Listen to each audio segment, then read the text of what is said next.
Olá pessoal, bem-vindo a essa cronologia de filosofia, ou seja, quais são os principais períodos, as etapas e os pensadores em cada uma delas. Ok? Filosofia. Filosofia é a junção de duas palavras gregas, philéu, que quer dizer amor, e sofia, que quer dizer sabedoria, ou seja, filosofia é o amor, aquele que é apegado à sabedoria. E o que é a filosofia? Nós temos o surgimento da filosofia na antiga Grécia, onde os principais pensadores começaram não só no país Grécia, mas toda a península e cidades onde hoje é a Turquia e o sul da Itália, norte da África, com uma cultura grega na Europa Ocidental. Lógico, antes da filosofia, o período era a mitologia, ou seja, toda a estrutura de conhecimento era explicada pela mitologia. Nós temos os pré-socráticos, ou seja, alguns filósofos que surgiram antes de Sócrates.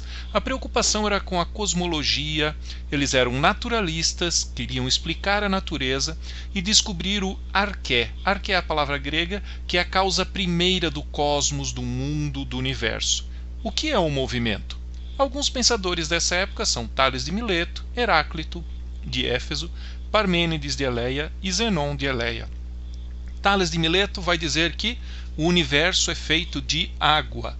Lembrando que para os gregos só existiam 4 elementos: terra, fogo, ar e água. E Tales viu a água como seu elemento principal. Já Heráclito, ele vai dizer que tudo flui e nada permanece. É aquele que diz que tudo está em movimento, nada está parado. Temos também Parmênides, que vai dizer que não é possível dizer nem pensar o que não é. Ou seja, ele começa a definir as coisas que são e as coisas que não são. Ou seja, a relação entre o ser e as coisas. Daí vem o período cosmológico, com os principais filósofos pré-socráticos. Essa entrada no conhecimento da investigação sobre a natureza durante o século IV a.C., no qual Pitágoras talvez seja um dos principais. A filosofia clássica grega tem como seus 3 principais ícones Sócrates, Platão e Aristóteles. A preocupação inicial é com a ética socrática, com o diálogo, ou seja, a maiêutica, fazer surgir o pensamento. De que forma? Através do diálogo. Platão vai escrever a República e o mito da caverna. As leis, Fédon, sobre a alma, e Aristóteles vai escrever sobre lógica, física, ética e poesia. É chamado o período antropológico, ou seja, é a entrada na filosofia prática do ser humano como animal cultural, político e ético. E faz parte da segunda metade do século V a.C., a partir de Sócrates. Sócrates tem como sua máxima: só sei que nada sei. Ou seja, ele reconhece toda a sua ignorância ante ao cosmos, ao universo, ante as coisas, como elas funcionam. Platão, por sua vez, já vai fazer parte do período ontológico centrado na filosofia crítica, como a metafísica, a ética e a política.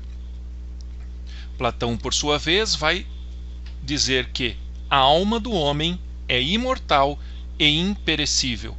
Ele dá o foco na alma como aquela instância do ser humano do pensamento, ou seja, o pensamento é mais importante do que a natureza sensível.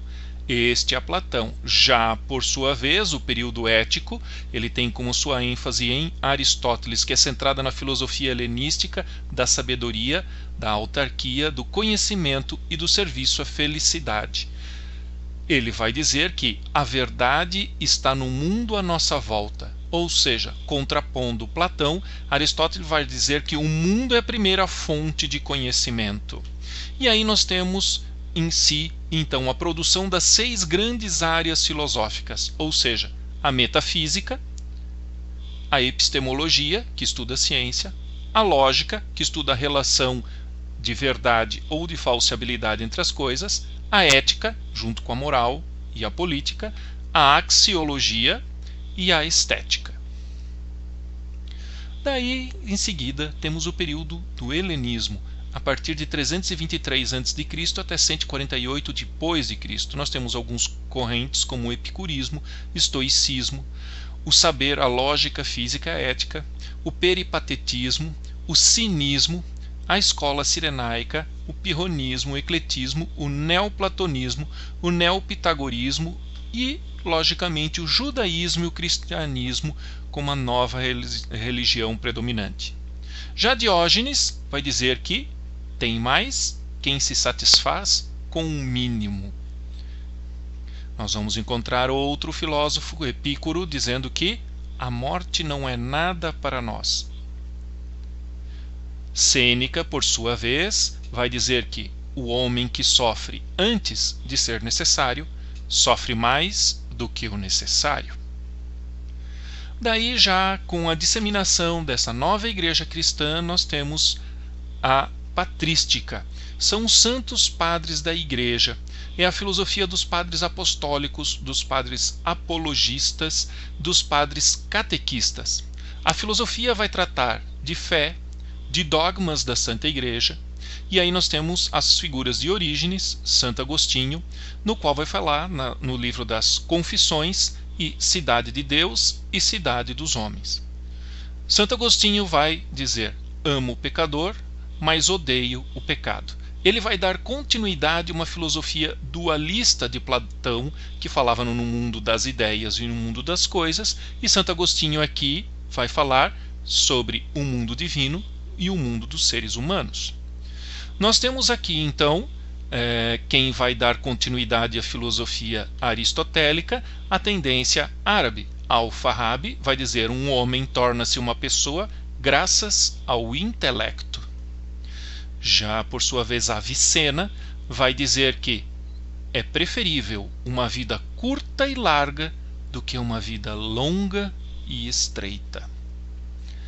Já, por sua vez, Averroes vai dizer que o mundo é dividido entre homens com inteligência e sem religião e homens com religião e sem inteligência, já separando religião de conhecimento. Daí nós vemos o período da escolástica, que é a filosofia que servia à teologia. Nós temos então a figura de Santo Anselmo, São Tomás de Aquino, com a Suma Teológica, João Duns Scoto, Guilherme de Ockham, o nominalismo e as provas da existência de Deus. Santo Anselmo vai dizer: não quero saber para crer, mas crer para saber. Santo Tomás de Aquino vai dizer que a razão no homem é como Deus no mundo, até dizendo que a razão é a forma da deificação de Deus em nós, dando valor à razão. Duns Scoto vai dizer: posso duvidar que haja um branco fora de mim, mas não posso duvidar que vejo um branco. Daí nós vemos a filosofia moderna iniciando pelo Renascimento e pelo humanismo, ou seja, é já um início de uma secularização, ou uma separação entre a igreja, o domínio dogmático, e o secularismo. Nós temos como alguns filósofos renascentistas e logo em seguida, no período moderno, René Descartes, Baruch Spinoza, Leibniz, Francis Bacon, John Locke, David Hume, Berkeley e o idealismo alemão, com Kant, Fichte, Schelling e Hegel. Vamos ver alguns deles. No Renascimento nós temos como ícone o Dante Alighieri, que vai formar a língua italiana, vai escrever a Divina Comédia e vai dizer que a razão vos é dada para discernir o bem do mal. Já Thomas More vai dizer que a propriedade privada é a essência das mazelas do homem. Erasmo de Roterdã vai dizer que toda educação saudável é uma educação sem controle religioso. Maquiavel, o grande ícone da Florença, vai dizer que é bem mais seguro ser temido do que amado, principalmente dentro da sua obra O Príncipe, que fala sobre política. Ainda sobre política, Montaigne vai dizer que uma cabeça bem feita vale mais que uma cabeça cheia. Por sua vez, Giordano Bruno, que foi condenado à fogueira, vai dizer que o tempo tudo dá e tudo tira. Tudo muda, mas nada perece.